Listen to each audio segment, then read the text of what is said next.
I know what's up. Oh no. Cameras aren't working. What? It just was working. What's happening? Let me pop it out again.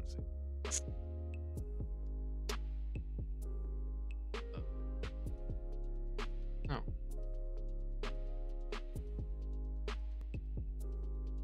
Discord was literally like, no, you want to go live?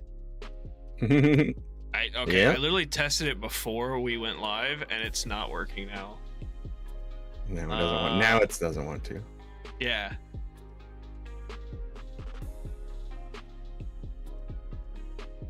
Is it the screen capture? So window capture. Yeah. Is there? There's no refresh button on that one. Uh-oh. I don't think so.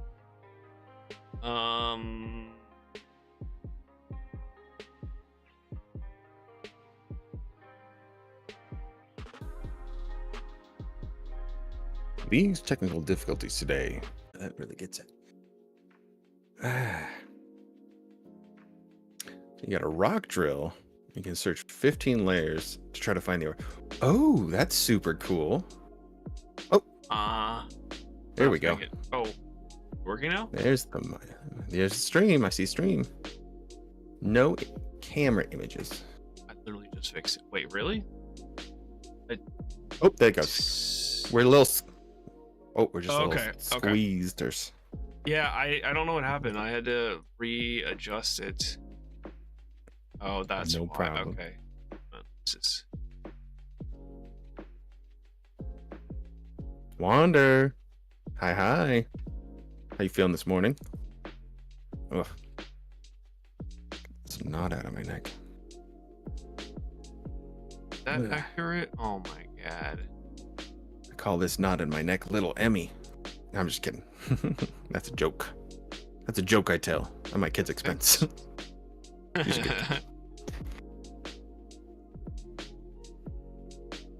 Sister hugs.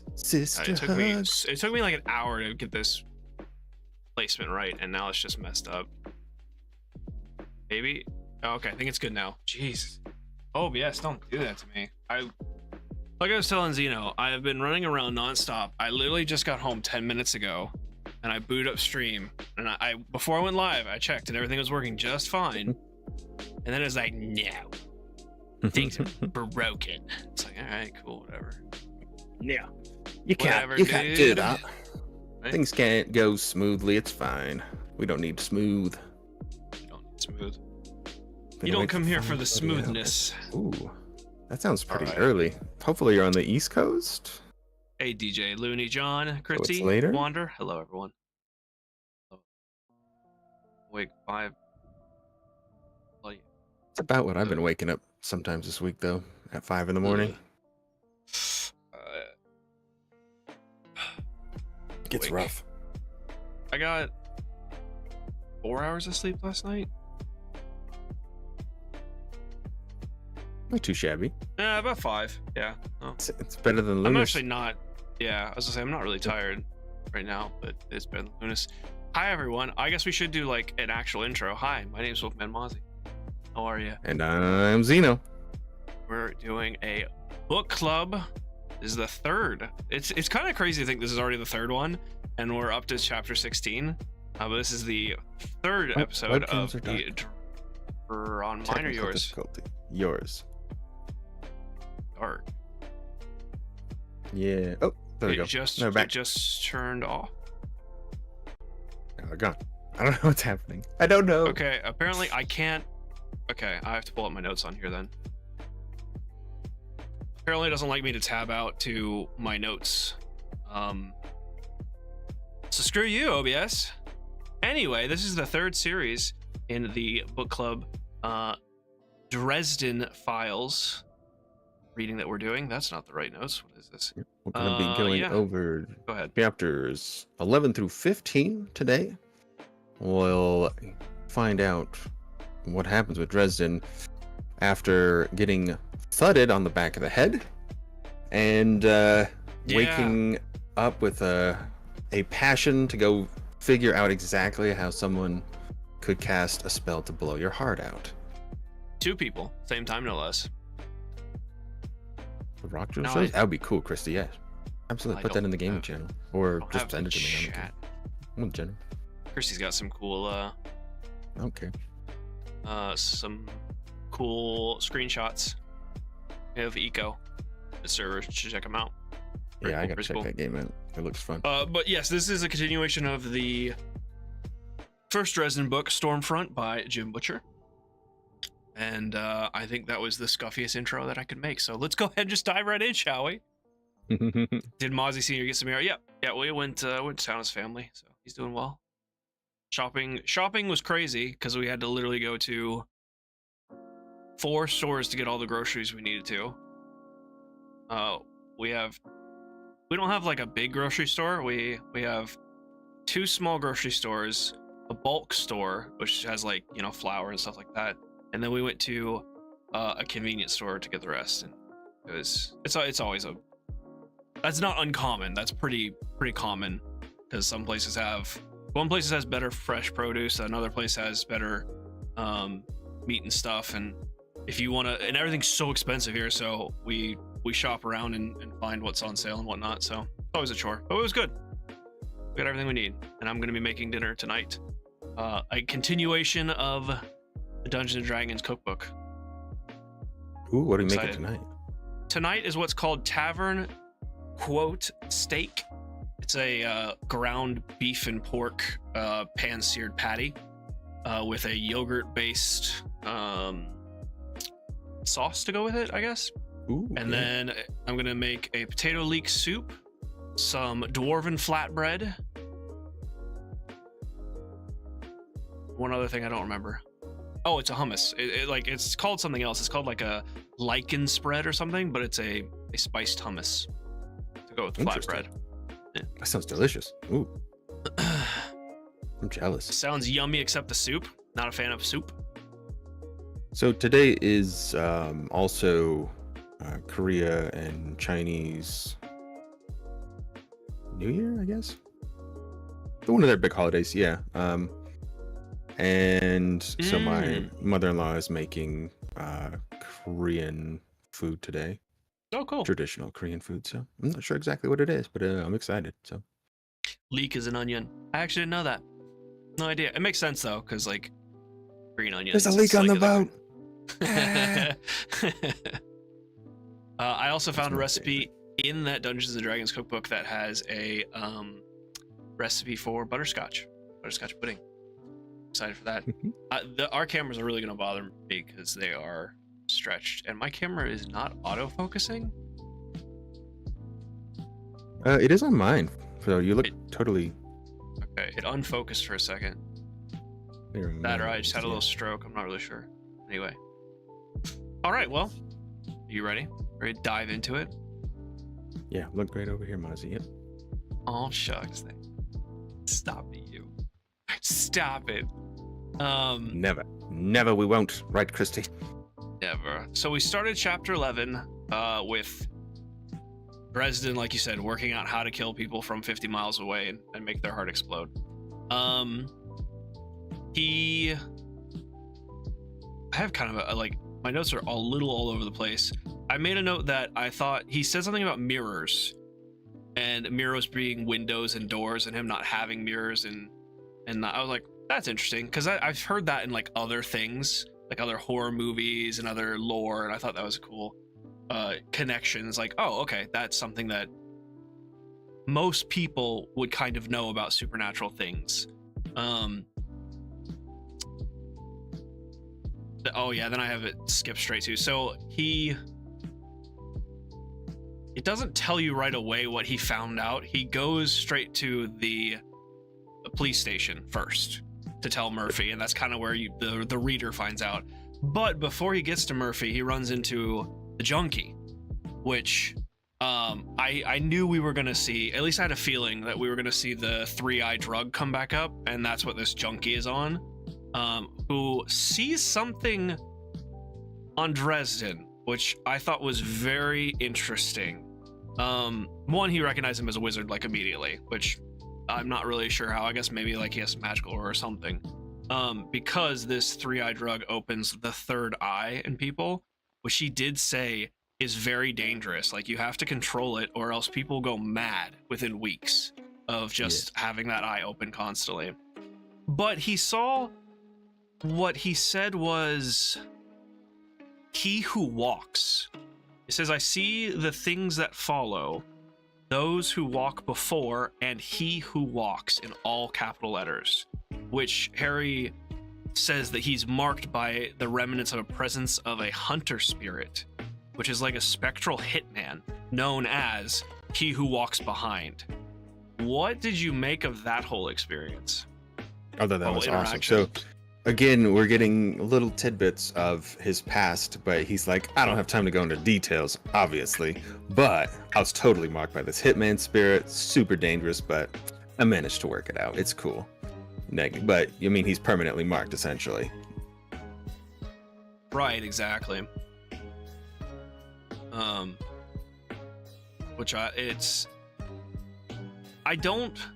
you have to help me. I don't remember if he said how he or who marked him. Did he say that at all? He didn't. No, he didn't say who marked him. And didn't really give any details other than it's something that he just has with him at all times. But there's no way that guy could have seen it, obviously, unless that drug was real. And so, as you said, it's more dangerous than any other like narcotic like that would be on the market. It's something that if you can see the other side like that, like he said, if a wizard were to keep his third eye open for like a week, he'd go crazy.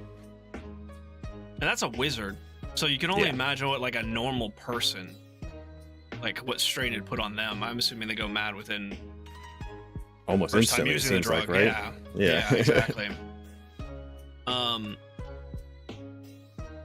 And then he had like that whole interaction with the cops. Did you like that whole part where so the guy like comes just streaking down the hall at him and he's got his hands and he's just screaming at the top of his lungs, just freaking out, and then like he manages to shoulder him, which didn't stop him, spun him, but then he got his lanky arms and finger underneath his pant leg. He just like tangled up in him. Yeah. Like, hey Mustafa, what's up, dude? How do you like that play out? I liked it because I was kind of curious on. I knew the third eye drug or the 3-eye drug. I always call it third eye, but it's 3-eye drug. I knew it was gonna come back, but I didn't know how we would be introduced to what it actually does to people and like what the effects of the drugs are. But I feel like that was a perfect interaction or example and interaction of what the drug was like. Especially because you got like both sides. Like the dude was catatonic almost when they drug him in at the beginning, and then when he ran into him, like you were saying, he was running down the hallway. He was just like a maniac. And even like Dresden, he's not big, but he's wiry. And usually, I mean, if you shoulder check someone, like if someone's running at you and you shoulder check someone, that's a hard hit to begin with. And the fact that dude just like bounced off of him was just kind of even reinforced that. It's just like he was just crazy.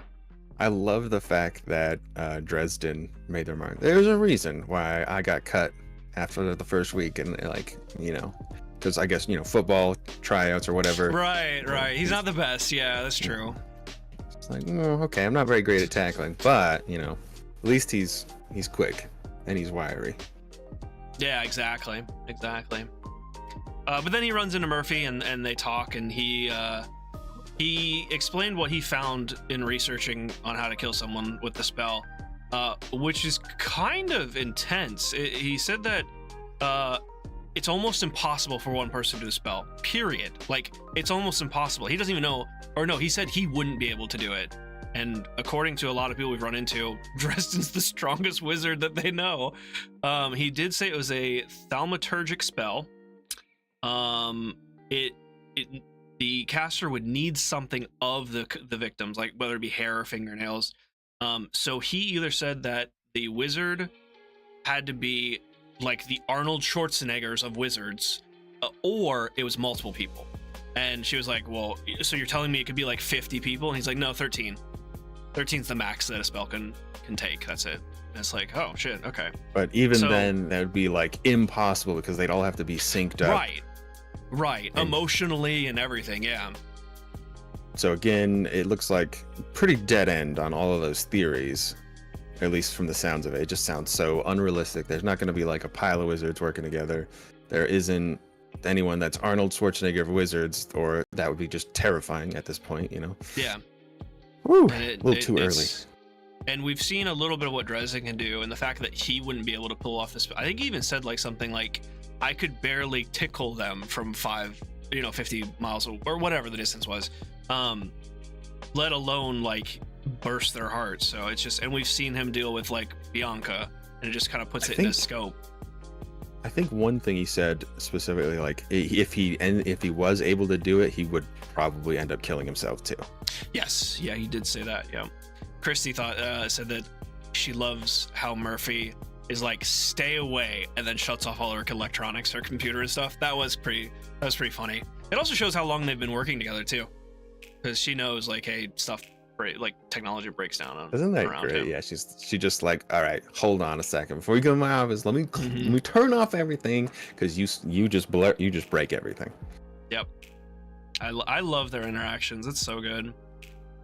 He also came to the conclusion that it wasn't a spell. The killing wasn't meant to target Bianca. It was targeted towards Tommy, Marcone, and the drug war. He made the assumption, or the educated guess, I guess, of that it was a result of the gang war between 3i and conventional narcotics, and he assumes that the killer is on the 3i side, which I thought Tommy would have been on the 3i drug side, but he's saying that Tommy deals with conventional drugs, oh, I'm sorry. Tommy Tom is Marcone's thug. It's Johnny Marcone? What's his first name? I think it's Johnny. I wrote Tommy. So Tommy Tom, and then Mr. Marcone. Yeah, I don't Mr. Marcone, whatever his first name is. I don't remember. But thank you, Christy. Yeah, it's Tommy Tom. It's the one who died. It is Johnny Marcone. You got it. Yep. I did. Okay.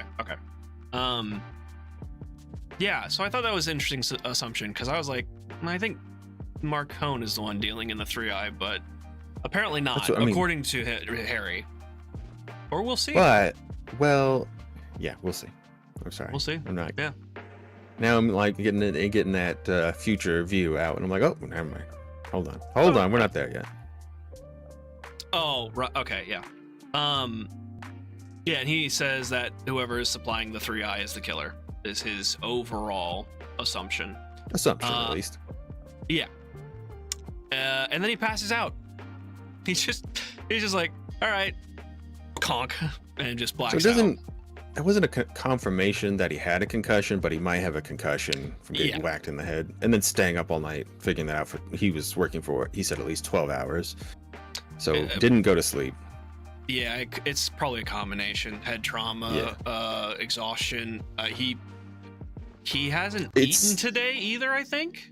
Well, and it sounds like a concussion because he threw up. I mean, he throws up in the next moment. Yeah, he did throw up. It seems like all the classic symptoms. His magic is freaking shatters technology. Looney. He can't even have he can't have a fridge, can't have a microwave. He can't have like electrical heating. His home is like all wood burning. There's no electrical lights because they burned out weeks ago. And he just hasn't replaced them, so he has a bunch of candles. He just doesn't deal well with technology, even to the point where like his car it's not an advanced car. It's a pretty basic car, but even the motor functions of the car, like spark plugs and things, he just throws out of whack. Apparently the gun's fine, but the gun's a revolver. It just has gears and hammers and stuff. There's no electrical parts. It's right. All And then I love the no water heater. Oh jeez. Yep. That's true. Water. No water heater. He did say he got used to it. He also he has the beat. Oh, that's true. He did say that. Yeah, it's easy to fix as well. That's right. Then we have. All right, hang on. Sorry, I have to reset my. There we go. Okay. Sorry, I'm trying to fix something. I have crackling audio. No sweat. I'm just gonna have to deal with it. It's fine, whatever. You guys can't. If you guys hear crackling audio, please let me know. But you shouldn't be able to hear it. It's just in my headphones. yeah, so that's pretty much everything in this chapter. Is there anything else you wanted to add? That's the end, right? He passes out and yeah. It closes with him passing out. Yeah. It kind of swiftly goes into the next chapter. It's chapter 12. He wakes up and Murphy's taking care of him, and that's where, like you said, he throws up and whatnot. Murphy takes him home, gets him all snuggled up and make sure he's not dying and stuff. It's kind of cute. I don't know. I was like, kind of cute. I was like, oh man, I kind of like, she's the one I would root for, you know. Oh yeah, she's getting together with her. So I'd say she's a hard ass, and then you see this side of her of like taking care of him, and I'm like, oh, she likes him. Well, then she even mentioned that her ex-husband had similar attributes, and it's like, see, she likes kind of guys like him, huh? Oh, all right, That's just, it's a good sign. It's a good sign. Yep. Then we get a phone call. And then she left the spare change. Yeah, she left she did money for him and said, "You're gonna pay me back." You're gonna, yeah, that's right. You'll pay me back. That is right. Then there's two phone calls that were kind of interesting. One, Linda calls the chauffeur. Well, this is why she's still there. Yes, yeah, because he answers the phone. She calls him, Harry, and he answers the phone. He's like, "Are you naked?" And then he's just like, "Wait, what happened? What'd I say?" And then Murphy's just like, "What? Say what?" She like walks out of the room, you know, for a second, just to be like, "Oh, I'm just being nice," and I cannot believe that, right? And of course, that girl is just, ha ha ha. Maybe later. Yeah, I'm working, but we'll see. Maybe later. Yeah, exactly. But she has something to tell him, and she wants to come by. So she'll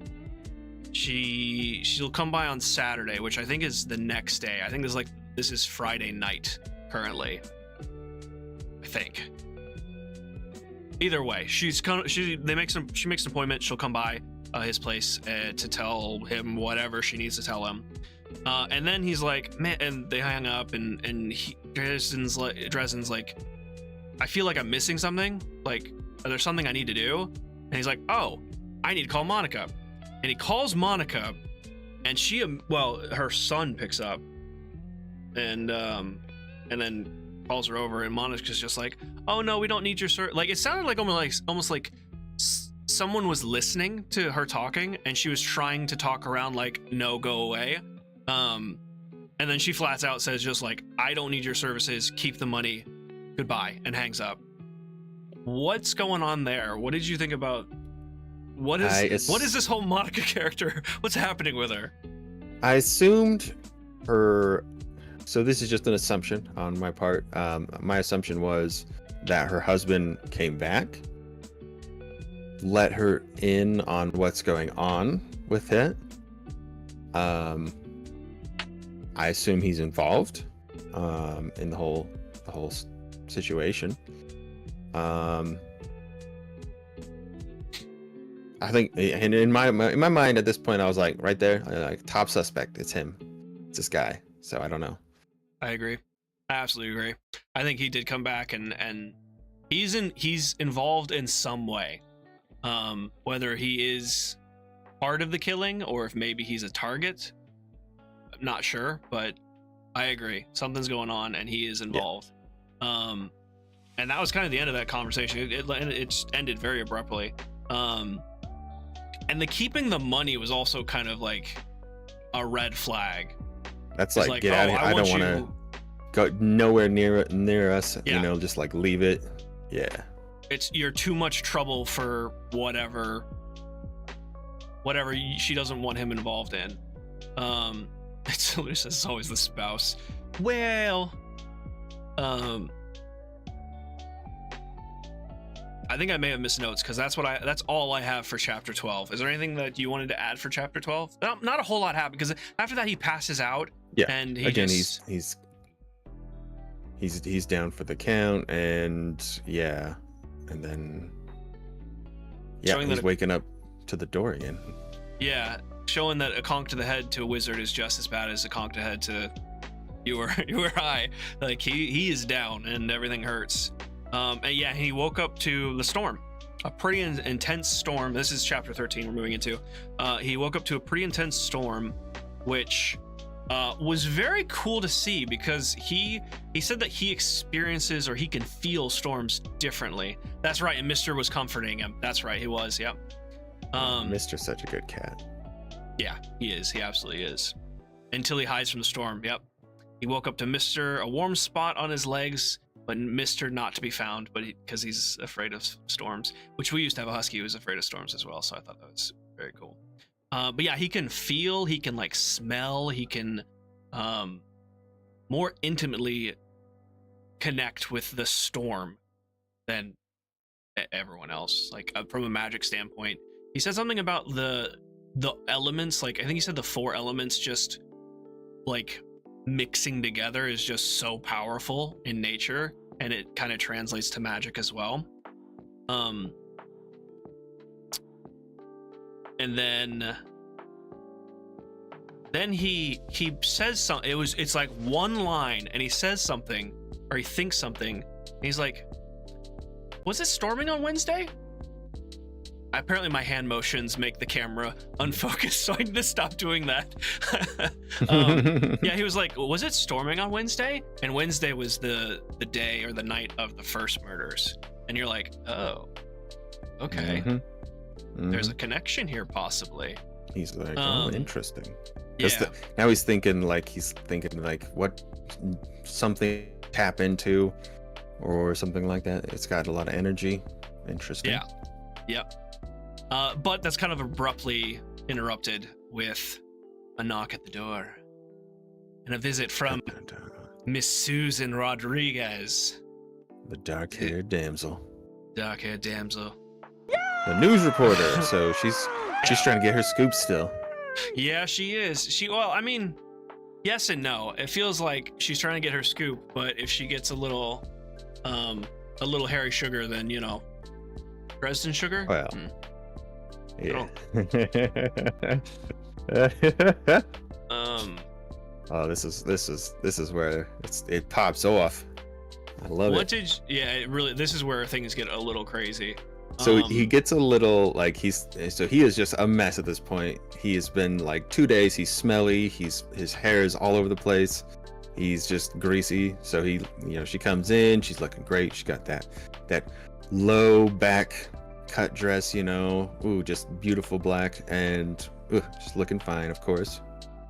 And so he's like, all right, well, I got to shower. So he does the cold shower, which apparently he's very used to it, so he's just like, yeah, it's fine. But along the way, while he's washing his hair, unfortunately, got shampoo in his hair, he sees a shadow outside the window. Yes, he coming does. to his door. And he thinks it's Linda. Okay, there. Sorry, I had to fix something. He thinks it's Linda, and it's... he immediately was like, well, I can't have Susan answer the door to Linda who's showing up. Like, what are they gonna think? Yeah, what are they gonna think? That I'm running around, and Harry being the unfocused. Yeah, I'm fixing things. Sorry. He admits he's disgusting. Yeah, he was like, he's like, I need something about his smell. He's like, I need to get rid of the smell. It's just like, oh, he's right. I mean, to be fair, it's been like at least 24 hours. He was knocked unconscious. And like 48 hours, yeah. At this point. 48, yeah. So Susan, and he comes out of the shower, and Susan opens the door, and it's not Linda. This is another... He didn't say it was a creature from the Never Never, but I assume it is. It's a demon, which he describes as the light illuminating the leathery, inhuman curves of the face that most closely resembled that of a large and warty toad. When it said demon, this is not what I pictured. But I love the description. What did you think of just the visual representation of a demon by Jim Butcher? So comes in, he's all kind of covered up, trying to hide what he looks like, obviously, but he's this squat, like 5-foot toad demon, leathery. It's just kind of like, it's quick, and then all the action starts kicking off immediately. Yeah, it's just gross. There's like a brief moment because it's like stuck at the door and trying to force itself in, and Dresden said that it's battling against something. I have it in my notes here and I can't find it. The homestead laws. That's what it is. A demon can't, or most Never creatures can't enter in. If Never is like the magical world, if people aren't familiar. We don't know much about the Never, but he did mention it in previous chapters, so we know that's what it's called. But either way, there's a homestead law that creatures can't immediately force themselves upon a mortal's home. So it has to fight through spit these. acid in it. He sure can, which apparently is its favorite thing to do, because Dresden almost gets smacked by it. But we see some magic battle, and Dresden using his staff and wind magic, and holding off this demon, this battle, like this kind of standoff between him and Dresden. And Dresden very quickly is like, okay, this dude's powerful. I am not going to be able to stop him. Yeah, because he gets a wind spell out that's enough to blow the hair off a man's head, to shoot the spit back at him, which of course he's immune to, and it just burns his clothes off. But then he was able to pull his staff to him, and then at least hold him back with the next spell, because he could actually use his staff. But he couldn't hold him forever, obviously. No. So they very quickly retreated. He's got the Susan, right? Yes, Susan's there. Susan, and he like tells her to go down the ladder. He's like, all right, you got to get, go into the cellar, trying to keep her safe from in there. And he's freaking out, trying to think of a way to get her out of there. And then he remembers those potions. Yep. He remembers the potions. He told Susan to drink the potion, which the escape potion, and she did, and nothing happened. So he's like, great, Bob screwed me, the potion's bad, like, okay, plan B. So he runs down to the basement as well, and they get inside a protective circle, which is like a copper, I don't know if it was just a circle or if it's like a circle pendant or runes or anything, but he said there's a... Yeah, it sounded like he had to push some things out of the way to reveal the full circle. It was a copper circle. I'm not sure what it says it's copper, so I'm assuming it's made of copper. I'm not sure if it's etched. He said it was it's a lining. Yeah, I think it was carved in the floor, and then copper was laid inside it, but it's an unbreakable. I just assumed it has a pentagram on the center. That's just me, but it was a circle, a copper circle. He has a circle on the floor, The best part, this is my favorite. All right, he gets down there. She's like, "Why are you naked?" yeah, because during all of this, he's in a robe because he just got out of the shower, so he's just butt ass naked now. Now just naked. And so much like how he used the circle to trap Toot, the fairy, he's using the circle to keep the demon out, because it's just as useful, as efficient to do that. So you have naked Dresden embracing, and the shampoo soap is now streaming into his eyes. Yeah, he's just a hot mess. Closely embracing Susan to stay inside the circle, because the circle will protect them as long as nothing breaks the bubble from inside. And then we quickly realize that, Bob's just like Dresden. He's like, shut up, Bob, I'm busy. And he's like, I need to tell you something. Like, please listen to me. And then all of a sudden, Miss Susan gets a little handsy, and he's like, no. And Bob's like, yes. She drank the love potion and not the escape potion. And now he is in quite the pickle. The pickle. He's furious with Bob, and Bob's just like, it's not my fault. He's like, we only got, it's a 3-foot circle. We don't have, and she's like, I'm taking you down, baby, right here. Let's go. Have you ever died? Why wouldn't you go out doing it? And he's like, we cannot do this right now. We are going to die. There's no room for this. And she's like, she's like jumping on him, biting his ear to try and take him down, wrestler style. and he's fighting her tooth and nail to not die, essentially, because the He demon is- knows he can't get him, but Yeah, he's just he's waiting, chilling. He's waiting. just waiting Like, for a limb to pop out. He said like a cat waiting for a mouse to come out of its hole. Yeah, he has to start battling Susan's libido. He went from battling a demon to battling her lust.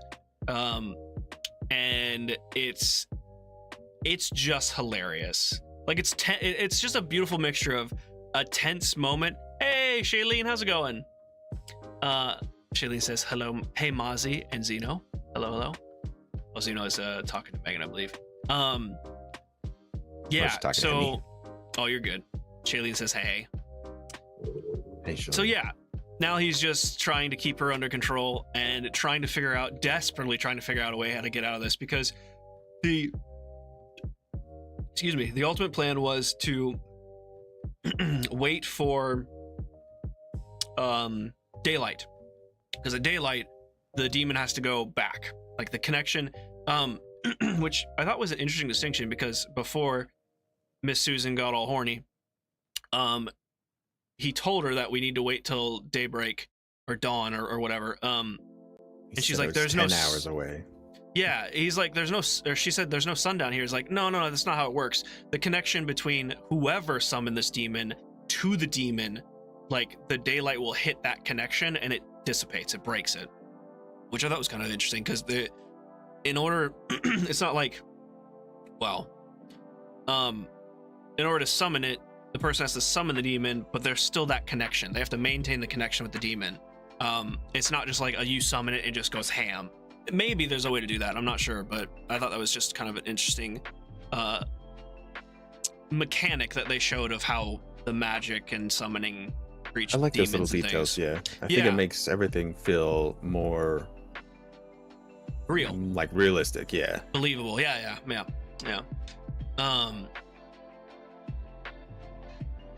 No, yeah, Looney's still hurting, Yeah. fortunately. Those ribs, man. Hope you get better quick. The magic lore is great. I think it's phenomenal. It's great, and also he being Jim Butcher adds more details bit by bit. It's these little like things. Now, grant you get those love big it, yeah. reveals and stuff, but the little stuff is what I really, really like and enjoy.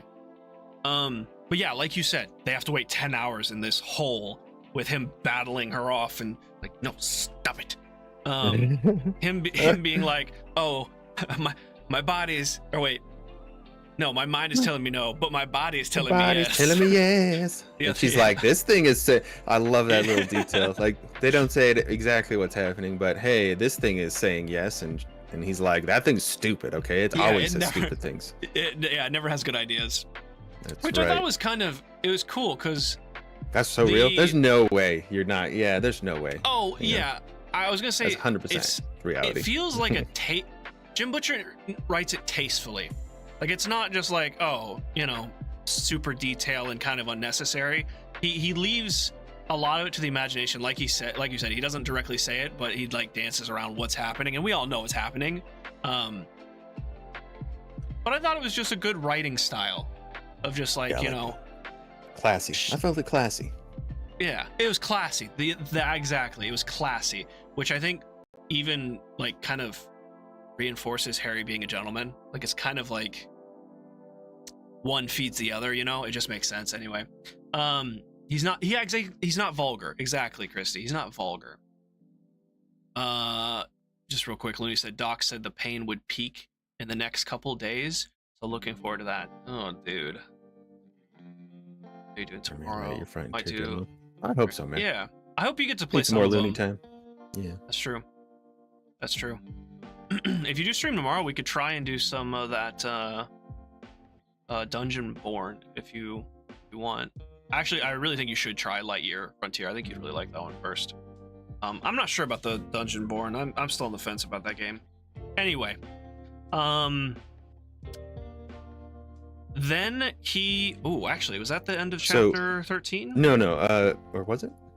I Are we think in it is 14? actually. I think it. Oh, maybe it ends so there. this whole like series of events happens so quickly, but it's chapter to chapter. These 3 chapters, starting from 12, 13, and 14, I read back to back to back. I couldn't stop. Oh yeah. It was just like, this is too good. So yeah, that's apparently the end of chapter 13. Then we go to 14, where Harry makes a deal with Bob, which I think we're gonna see the results of this later. This is gonna be bad, yeah. Plus, like the whole this is a very tense moment, but even so, Bob's like, you gotta do something for me. I'm not gonna give you the escape potion. He's like, all right, I'll lay you off for 30 minutes if you give me the escape potion. And he's like 24 hours. No, bud. Sorry, 24 hours. And he's like, I'm sorry, Harry. You live in a skull for, hundreds of years. Like, you need to get some out time. And he's like, he did. I did make a note. Bob did say that he was stuck in the skull. So he cannot. We were talking about this last time where we thought like he couldn't freely leave, but now we got it confirmed. He cannot freely leave. He has to be let out by Dresden. And he does, he agrees. And then we see Bob like kind of almost like a cloud, like smoke, I think. Figurey, smoky light. Kind of like a transparent wisp. I don't know. It was very strange. And he was able to at least hit the thing and then do a little dance a jig before he just He did do the jig, yeah. Yep. He swatted the actual escape potion because it fell to the floor and tossed it to them. A wisp. Yeah, that's kind of what I picture. Just like a like an unseen servant, if you're familiar with that spell. Not like a clear shape. Like he's got a shape of a body or attempted one, and he's just like a cloud though. It's not fully formed. Like a figure, just an outline of a person. I like it. I love it. Mozzie said it before I typed it. Great minds think alike, Wander. So they have the escape potion. They pop it. And that one sounds like it would taste terrible. Oh yeah. They remarked on the smell, so you can only imagine the taste, right? It's got that motor oil in there. Oh, that's true. It does. It just has the motor oil. The love potion sounded like it would have tasted a lot better. Yeah. Tequila, chocolate.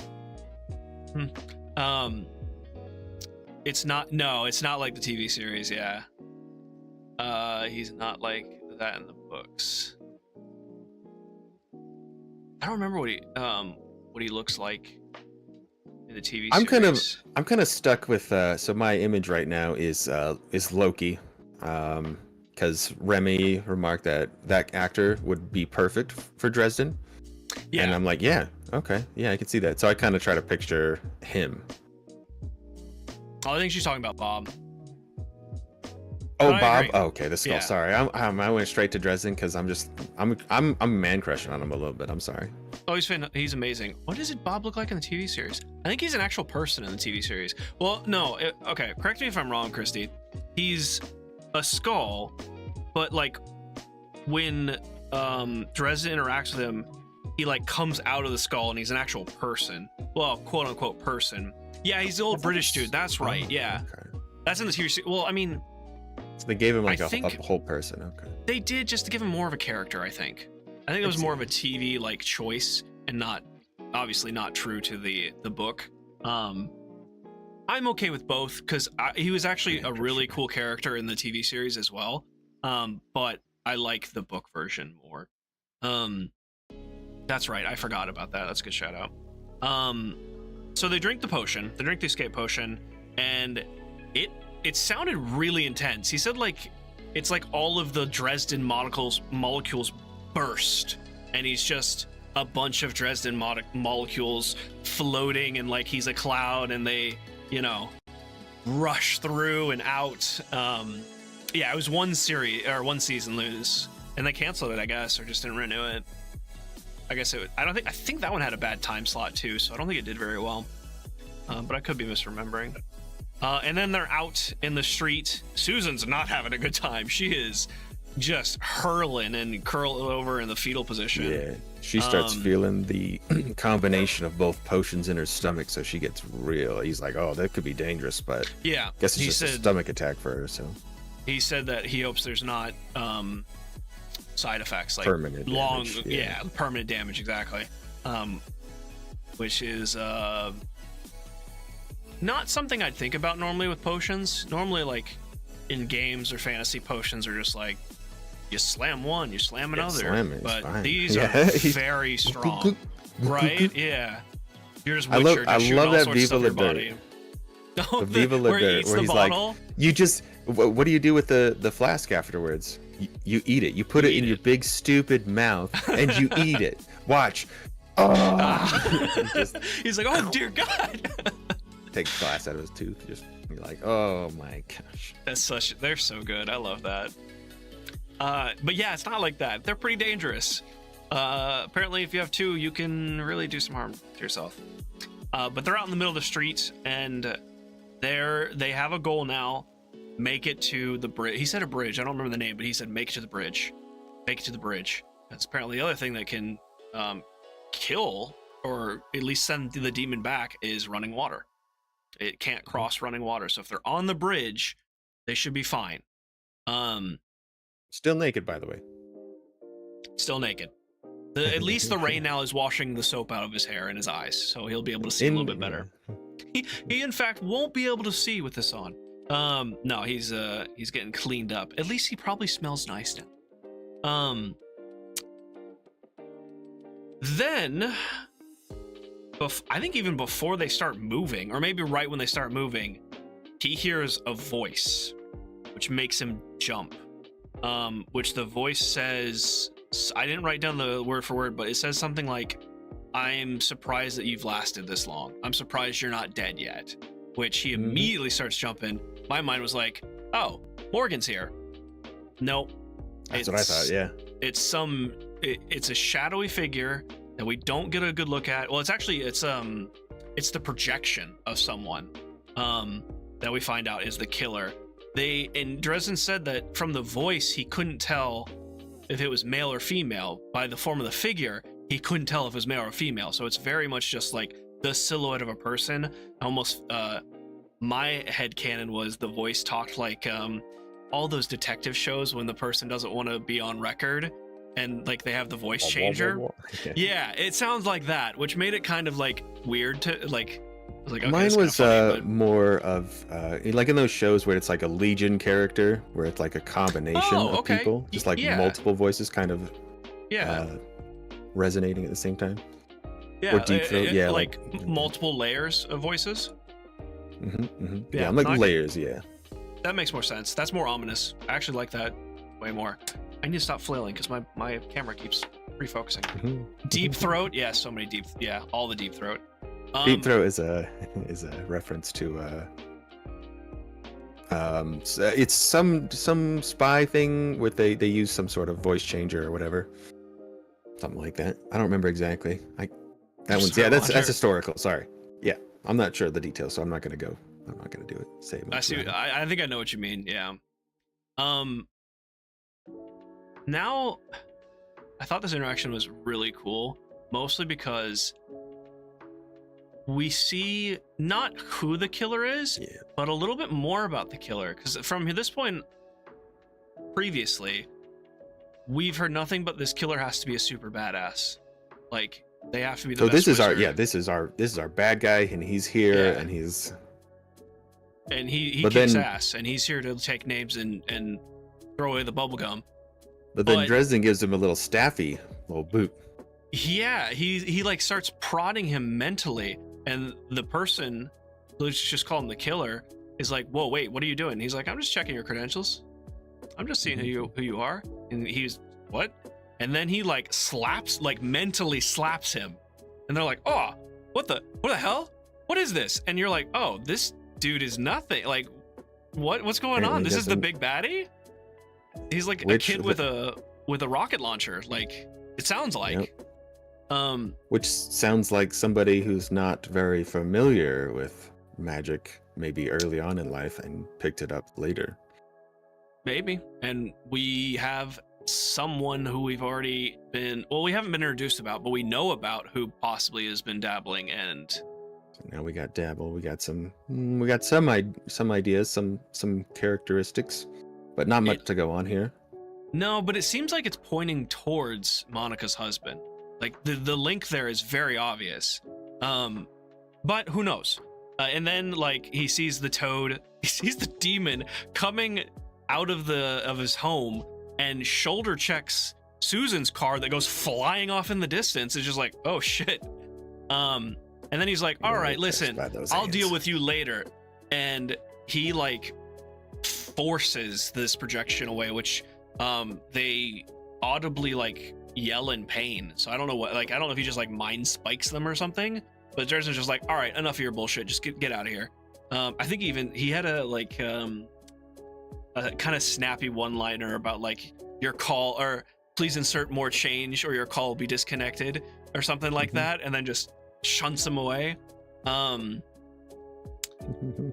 Like, how dare you mess with, yeah, exactly, like, how dare you mess with me? Like, kind of like you said, it just kind of seems like a kid, or you know, an amateur, let's say. Yeah, not necessarily a kid, but an amateur who found a way to and at this point he's thinking like, oh, it's storming again, so like he's using this storm to enhance his powers or give him some juice, essentially.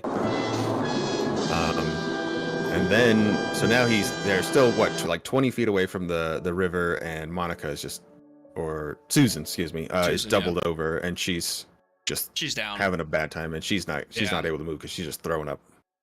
She's not going to be moving anytime soon. What's up, OG? How you doing, dude?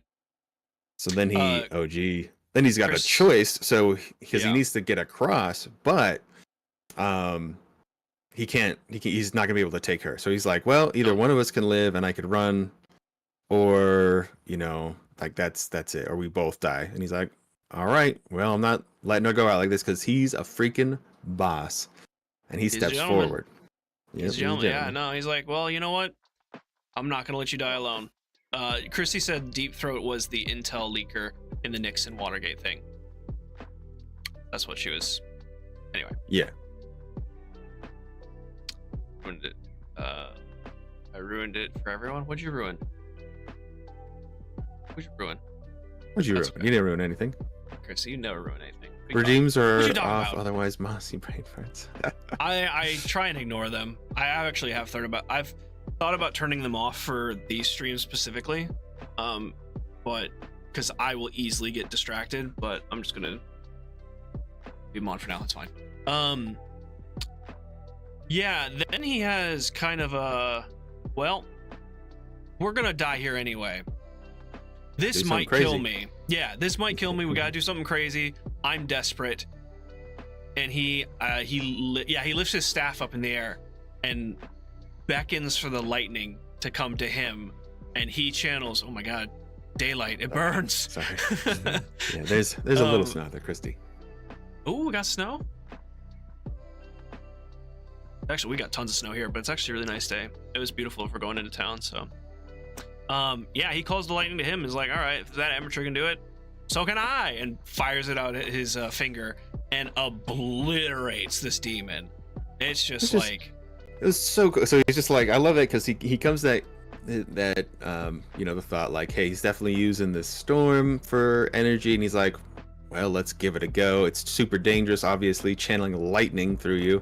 Lifts the staff up, calls it down, gets it, shoots it out, redirects it into the guy. It just obliterates him into puff. Nothing. Yeah, it's just gone. He's also completely dry at this point. His hair is an absolute mess. It's just like, and the description of the lightning coursing through his body was just so cool. And him feeling the energy going through, distracted, aka brain farts. That's my brain always wandering. My brain, I have squirrel brain all the time. But yeah, it's just super awesome, and you're just okay. He does this badass thing, right? And he's just buck naked in the middle of the street. Yeah. Soap still like dripping down his head, and he's just like, I just picture a nude man. I kind of want socks, but no, there's no socks, obviously. But for some reason, I kept picturing him with socks on. I was like, no, take the socks. He's just a naked, white butt, you know, black hair, puffy now after lightning, and he just did this badass thing. Great, and his eyes are just like bloodshot red. Yeah, right, Christy. He might have slippers on. I don't think he had time for slippers. Nah, I don't think so. You know what? He probably didn't. He probably didn't. He probably didn't. Anyway, Yeah, and with the demon defeated, and he's just like, all right, well, I have nothing left in me. Physically, I am done. And then he hears another voice, and it's just like, are you kidding me?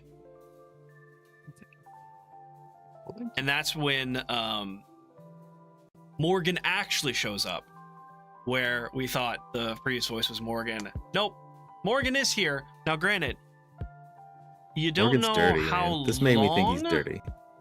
Right? He watched him defeated, obviously. He was sitting there, he just wanted him to die. He wasn't even going to help him. Well, so, okay, there's two sides to it. Either one, I need to sit on my hands. I need to not, because every time I bring him up, it refocuses. Morgan was either there the whole time watching, or Dresden using the lightning caused Dresden to use so much magic that, because the way I'm gonna guess it works is that Morgan has like almost like a what are those called? Those little the bracelets that go on people's ankles, the house monitors. Yeah, he's good. Yeah. Mm-hmm. Whatever. Something like that, that instead of when he leaves the house, it's when he casts magic, there's an alert. So as soon as he casts that lightning bolt, let's say, Morgan was notified and he like appears.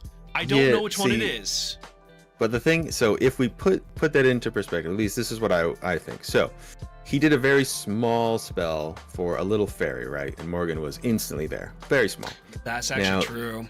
The first thing he did was blow a super hard wind spell at the thing to like redirect its spit and get his staff to him, and then so he's already been pumping magic from the That's rip. true. So I think Morgan was there like the whole time.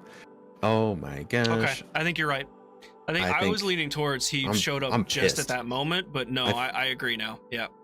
I really don't like Morgan. If that's true, that may not be entirely the case, but no, I'm kind of leaning towards that. That makes way more sense. So I think you're absolutely right.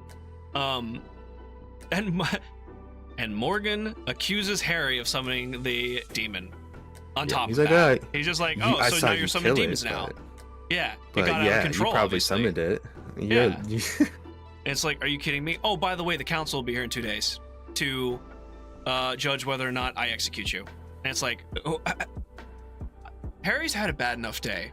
Like, could you just maybe give him 24 hours before showing up and being a jackass? Like, it's... Nope. It makes me, like, I was on the fence about Morgan the first time we interacted with him. Like, he could be cool. Yeah. Could be a hard ass maybe, but now I'm like, oh no. Not anymore. So we'll see what happens with that. And Morgan's just like, great, like, okay, what more can happen on the shit sandwich that is my day?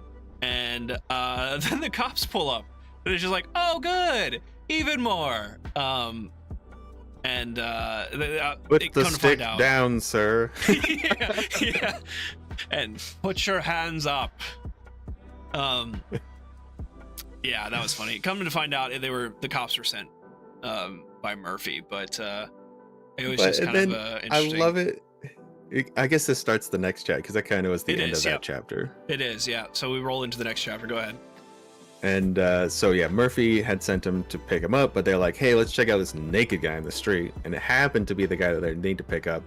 Luckily, Susan was there, and she's Mrs. Schmooze, so she's just like, oh, it's just one of those things. She's a reporter. Like, it makes sense for her to be like that, right? To be able to talk her way out of situations. But that's true. She is like, it's just one of those things. Smile, wink, wink, nudge, nudge. It's like, okay. Dude's naked in the street with a wooden stick, and she's like doubled over. Just a normal Saturday night. Don't worry about it. Normal. Yeah, normal, right? But that whole like series of events was just so good. We're gonna just take a pause before we actually get into chapter 5. Like I said before, I couldn't put it down.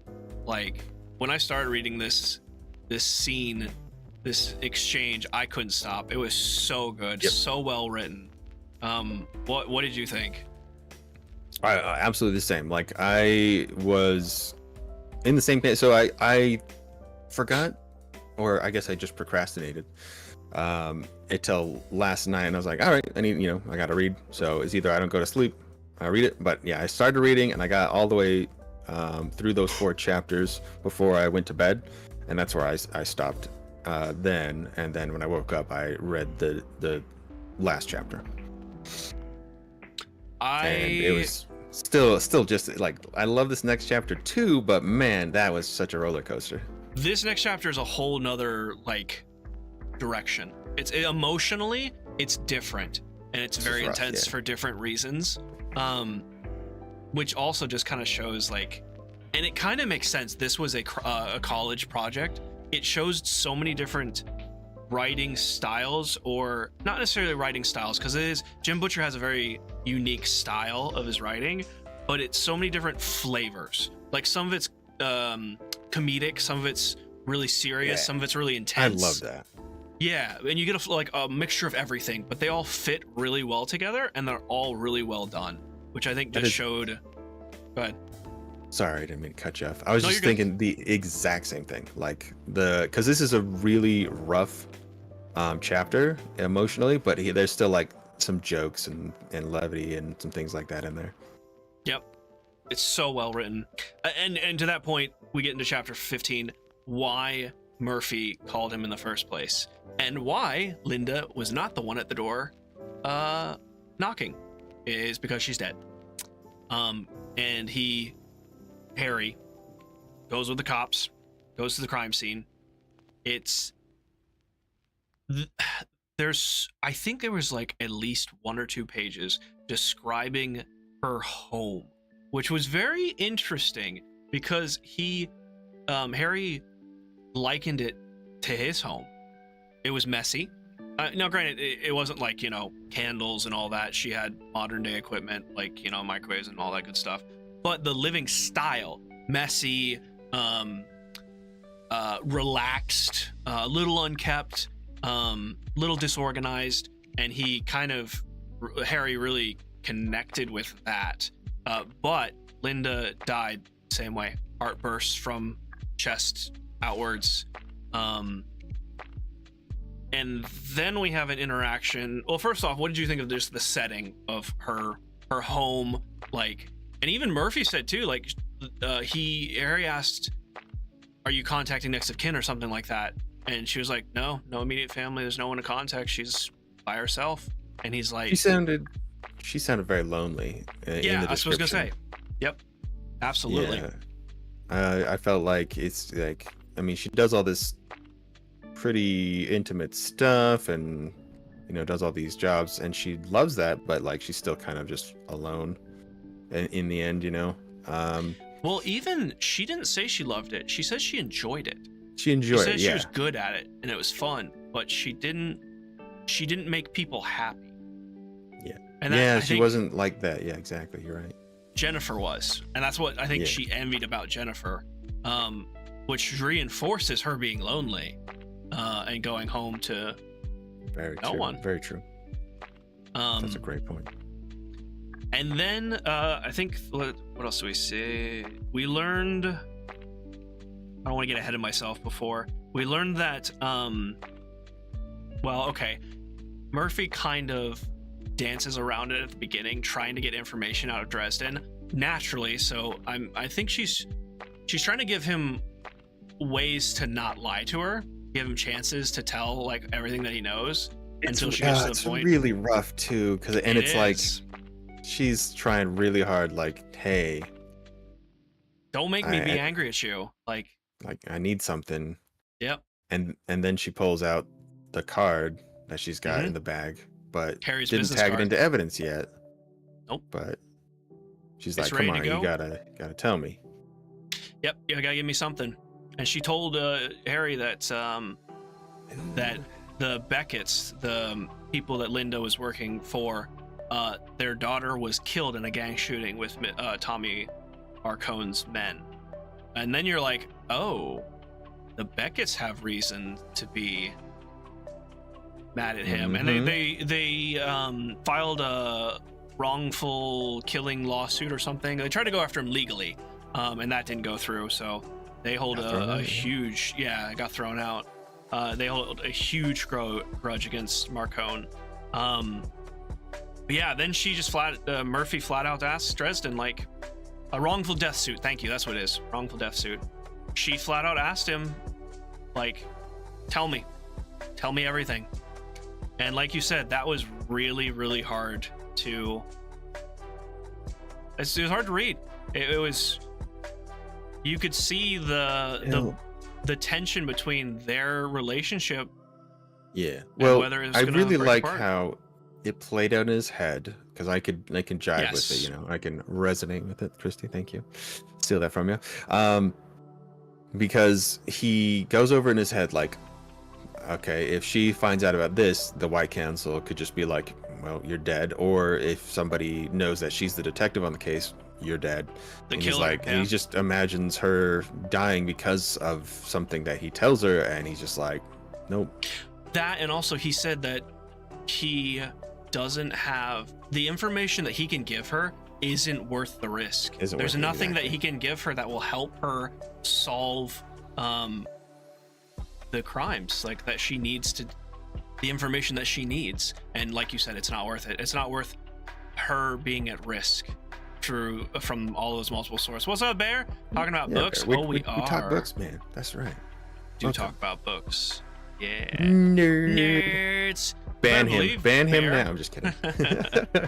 Better believe it, Bear. We're nerds. Enjoy. Yeah, welcome, it's true. fellow nerd.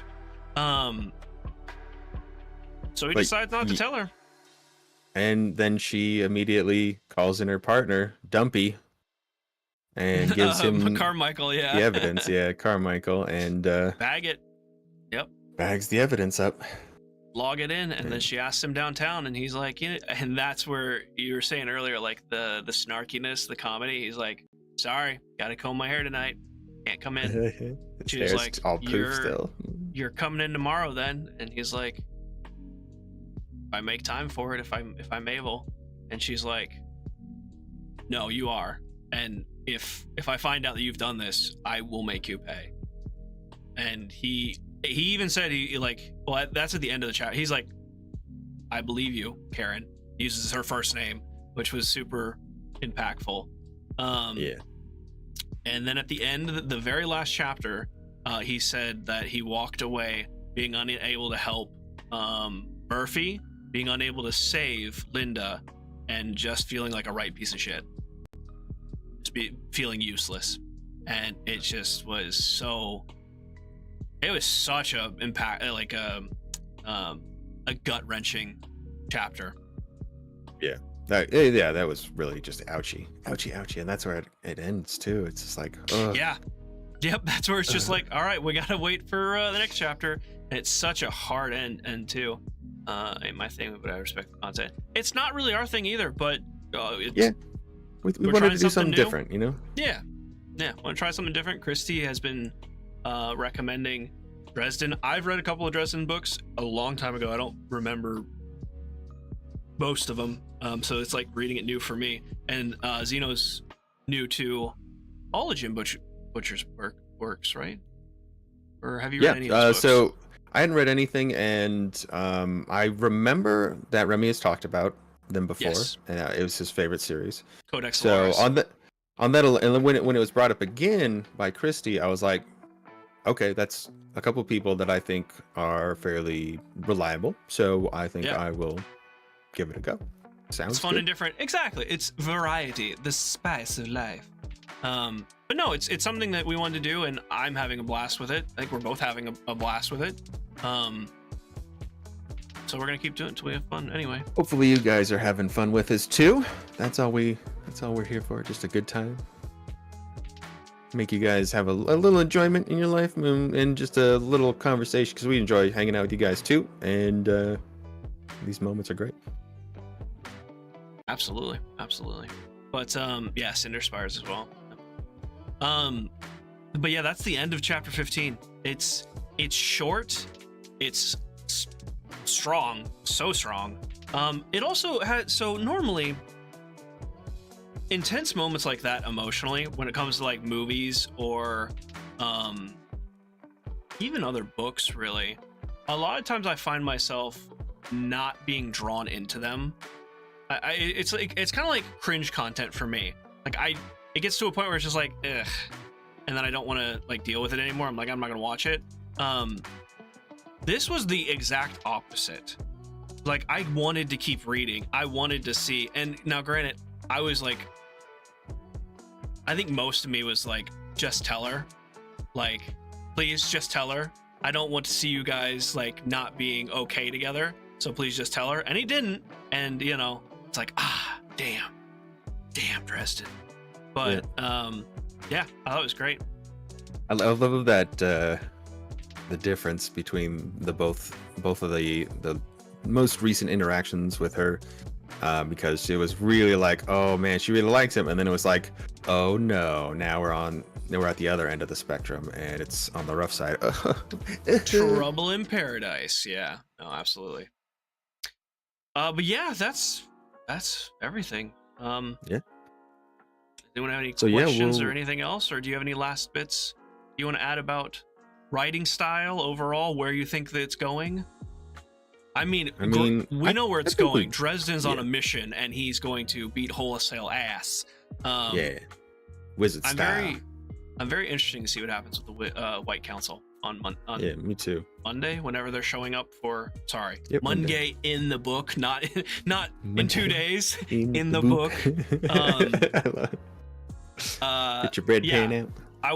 I'm just so intrigued by the White Council and how the traditional style of wizards work in this book, in this lore. I mean, if he finds the killer before then, it might not happen, maybe, but I really want to see more of that. Hopefully we do. I know we will. It's a matter of when, not if. Cool. Well, if anything else, anyone have any questions? I think we're good to go. Yeah, appreciate it. We'll be back same time. Well, actually, next week, we'll need to push it back probably a couple hours, if that's okay. Yeah. Because I just got to take my son to an appointment in the morning, and it's an hour drive back. So it's an hour appointment, and then an hour drive back. So I don't want to be late. So we'll just push it back a couple hours. But yeah, we'll be going over the next 5, 16 to 20. Yep. 16 to 20. Next week. Yep. Chrissy says Morgan is a douche. I agree. Yes. Oh I agree. Gosh, right? Yep. At this point, he's kind of a douche. We'll keep people updated. And it actually brings me to the next point. If you guys do have any questions, you want to read along, or if you want to discuss anything that we've read so far, there is a specific channel in the Discord that is labeled Book Club, and it's where everything will be kept for our future Book Club episodes. But we'll post up-to-date times for when we'll be live on Saturday. But thank you again. Pleasure as always. Yeah, thank you everyone to hanging out and enjoying it so far. And if you do have any suggestions as well, or if you want to see us read another book, we've got a lot to go through because there's a lot of Dresden books. But if you want us to read a book or have any suggestions, feel free to leave them in the comments or in the Discord as well. Perfect. Thank you, Christy. Yes, thank you, Christy. Yep. All right, guys. Thank you, Xeno. Take care. Catch you later. You bet. Bye, everyone. See ya.